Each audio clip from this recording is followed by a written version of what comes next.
Hello everyone, watch this review here with my news and updates for the month of October.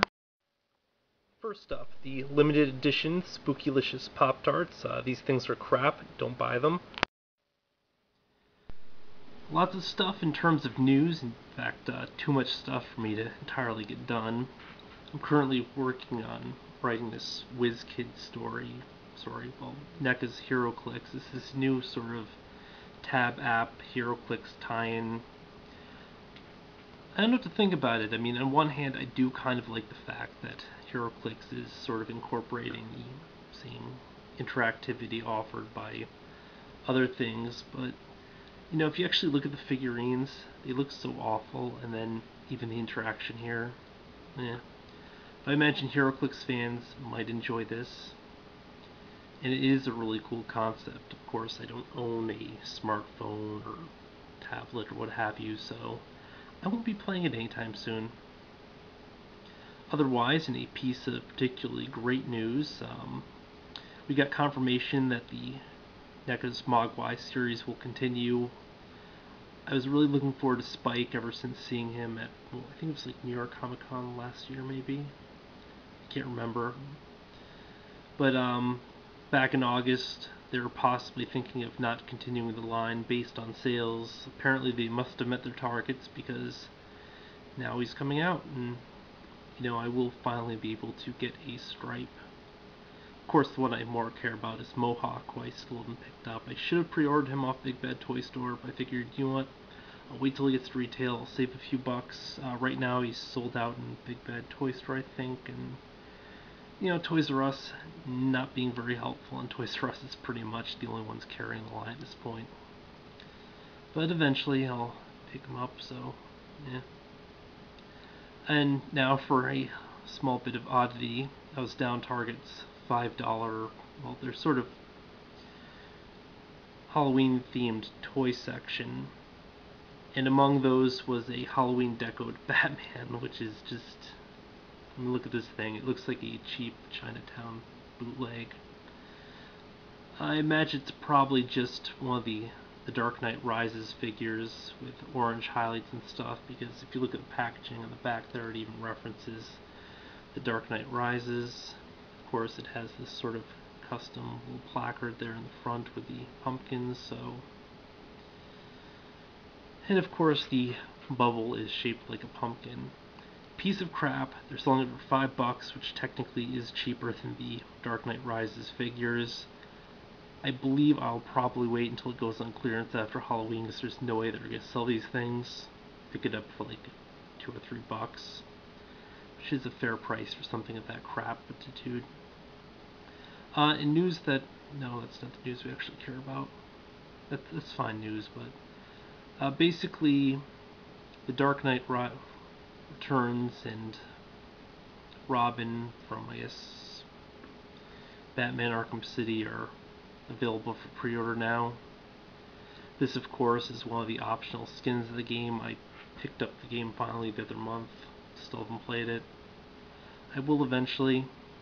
Just got so many other things that occupy my time. The really bigger news is the PlayArt Skyline is going to be doing a Heath Ledger Joker. The prototype was recently shown off at the game show in Tokyo, the Tokyo Game Show. Completely awesome looking sculpt. I imagine it'll probably look even better when it's painted. I mean, who knows? The other sort of cool thing is we also got a look at the Anne Hathaway Catwoman from The Dark Knight, and also the Harley Quinn from the Batman Arkham City. Loading.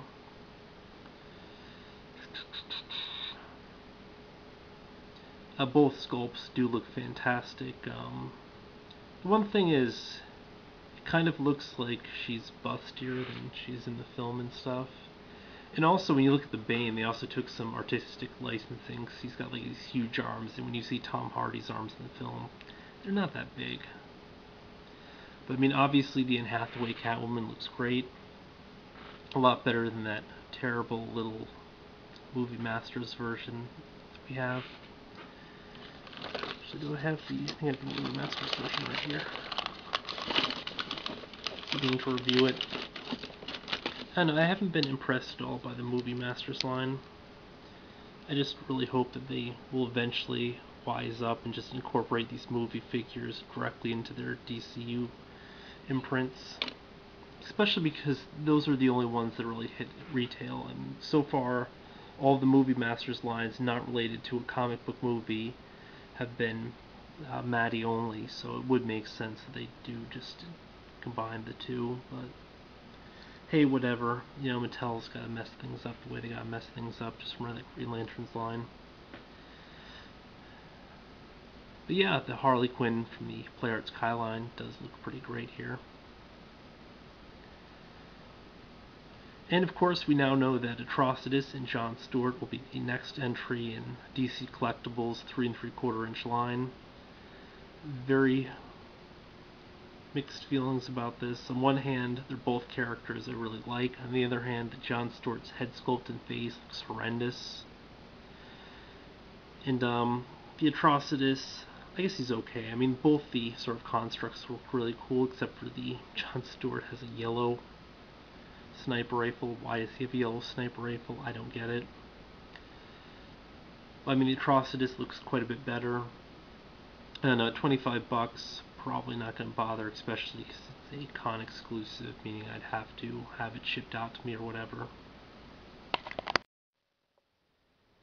In other news, I have a growing stack of things that I need to review. These are just the items that I've shot the intros for and opened. Haven't gotten around to completing them yet. But in other news, I finally got my hands on the Monster Arts Godzilla, who I will probably review, well, I guess whenever I finish shooting the written portion for Tomopop.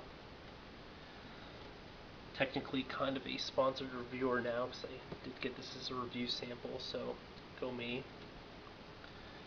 Hopefully in the future I will start getting review samples from a bunch of companies, but you know, I'm not really keeping my hopes up. I know some of the really big sites have all sorts of interactions with Mattel and Hasbro and so forth, so they can kind of swing things, but you know, Tomopop, not as Western focused and as maybe not as omnipresent or whatever, but you know, it's hopefully we'll get there at some point.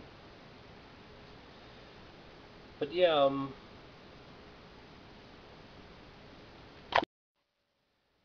there's definitely a lot to keep me busy in the month of October review-wise. Actually, about a month ago I picked up these Slug Zombies. I meant to review it, figured I'd be one of the first reviewers in the block to sort of go through these, but since then the review spot has beaten me to the punch, and I think he picked up a lot more. I only bought the 3-pack so far. I'll probably get a bit more, though. I do sort of like them. They are sort of in the general style of Monster in My Pockets, which I really enjoyed as a kid, so... And I hope that the line continues. I guess it's on to Series 3 at this point. Series 1 I never saw at retail. Series 2, first one's kind of out. Series 3 I'm not sure when I'll ever see, but... yeah. Otherwise, for this month I'll probably do horror movie recommendations as usual. Maybe a horror story or something. I don't know. I'm also curious if the review spot's gonna be doing his Chain story. That was fun. But yeah, until next time, folks, when I actually have some content and moderately coherent about the way that I present it.